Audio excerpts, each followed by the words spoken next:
안녕하세요. 조인재입니다.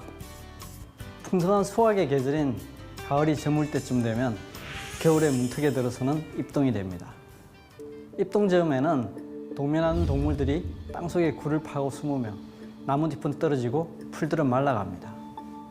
해남자 천문훈에 의하면 추분이 지나고 46일 후면 입동인데 초목이 다 죽는다라고 하였습니다. 듣기만 해도 스산한 기분이 드는데요. 실제로 여기에는 오묘한 자연의 이치가 숨어 있습니다. 나무들이 겨울을 지내는 동안 영양분의 소모를 최소로 줄이기 위한 지혜입니다.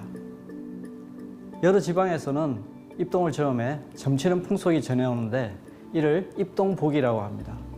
대개 전국적으로 입동의 날씨가 추우면 그의 겨울이 크게 추울 것이라고 믿고 있습니다. 물론 이러한 풍습은 오랜 세월을 지나면서 선조들의 경험이 집약된 것입니다. 충청도 지역에서는 입동전 가위보리라고 해서 입동전에 보리의 잎이 가위처럼 두 개가 나야 그의 보리풍년이 든다고 믿는 속신이 있습니다.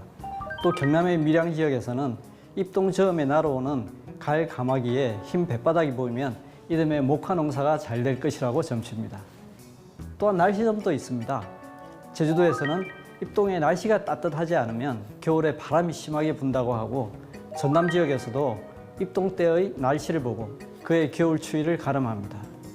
본격적인 겨울이 오기 전에 김장을 비롯한 다양한 겨울나기를 철저히 준비하기 위한 지혜인 것이죠.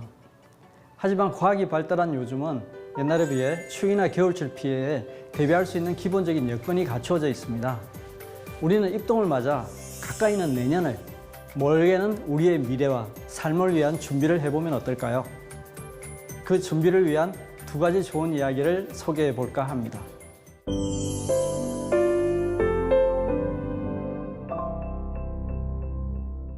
목가에서 물고기를 보며 부러워하느니 돌아가서 그물을 짜는 게 낫다.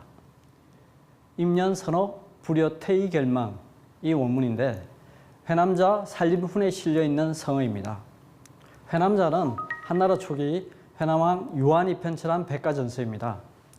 널리 알려진 고전은 아니지만 세상을 살아가는 지혜가 풍부하게 담겨있는 책입니다. 이 구절은 한서, 문자 등 많은 고전들에 같은 글이 실려 있습니다. 이를 미루어 보면 중국인들의 실천적인 정서에 잘 들어맞는 글이라고 할 수 있겠습니다. 이 구절은 두 가지 의미로 생각해 볼 수 있습니다.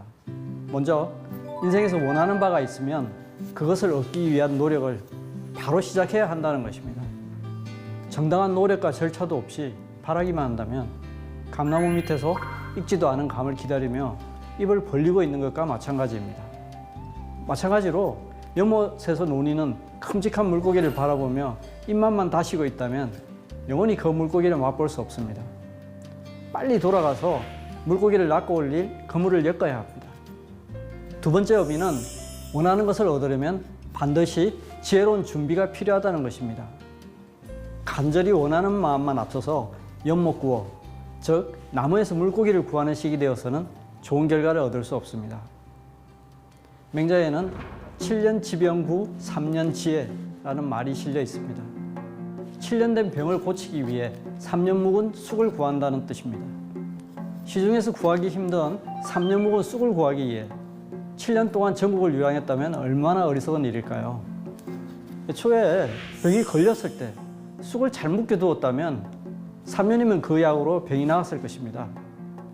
하지만 성급한 마음이 앞서서 당장 짐을 꾸려서 떠난다면 7년이 아니라 10년이 지나도 병을 고치기 힘들 것입니다.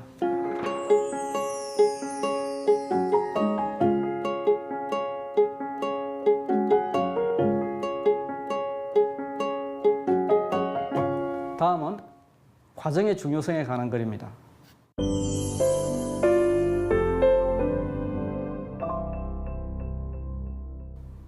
노끈으로 톱질해도 나무를 자를 수 있고 물방울이 떨어져 돌에 구멍을 낼 수 있다. 성거목단, 수적석천. 한서에 실려있는 이 글은 원래 부정적인 내용인 고사입니다. 장괴라는 사람이 숭양현의 현령을 지날 때 관아의 창고지기가 돈 한 푼을 훔치는 현장을 잡았습니다. 장괴가 매를 때려라. 하는 형벌을 처하자 창고지기는 이까지 동전 한 입으로 어찌 매질을 할 수 있다는 말이오 라고 항변했습니다. 그러자 장계에는 이렇게 말했습니다. 비록 하루에 돈 한 푼이라도 첫날이면 1000푼이 된다. 이는 노건으로 톱질해도 나무를 자를 수 있고 물방울이 떨어져 돌에 구멍을 낼 수 있는 것 같다. 이 말을 하며 장계에는 창고지기를 처벌했습니다. 잘못을 저지를 때 바로 잡지 않으면 도덕적 불감증이 생겨서 더 큰 잘못을 저지르게 된다는 뜻입니다. 우리 속담 바늘 도둑이 소도둑이 된다와 비슷한 의미입니다. 책은담에도 같은 글이 실려 있는데 그 의미는 한서와 달리 긍정적입니다. 잘못이 아니라 좋은 일을 꾸준히 하면 반드시 큰 일을 이룬다는 뜻으로 말했습니다. 도를 구하는 자는 모름지기 힘써 구하라. 학도자 수가력색는 말이 실려 있습니다. 노건과 낙숫물이 비록 미약한 힘이지만 끊임없이 계속하면 큰 일을 이룰 수 있다는 데 비유해 공부하는 자는 반드시 꾸준히 힘을 다해야 한다는 것입니다. 이것은 공부뿐 아니라 삶의 모든 일에 통하는 진리입니다. 꾸준히 노력해가면 반드시 결과를 만들 수 있습니다. 비록 하루하루의 노력의 결과는 크지 않을지 모르지만 그 노력이 오랜 시간 쌓이게 되면 엄청난 결과를 만들게 됩니다. 영어 문화권에는 슬라이트 엣지라는 말이 있습니다.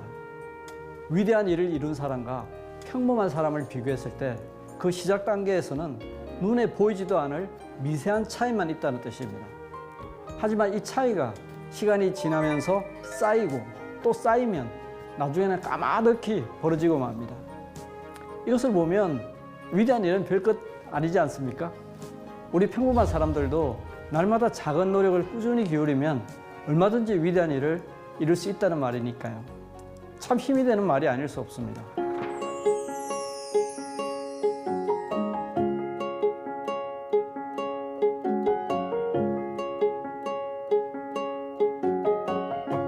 이처럼 여러 고전에서 같은 말을 강조하는 것은 그만큼 우리에게 중요한 교훈이 될 수 있기 때문입니다. 우리 속담 시작이 반이다.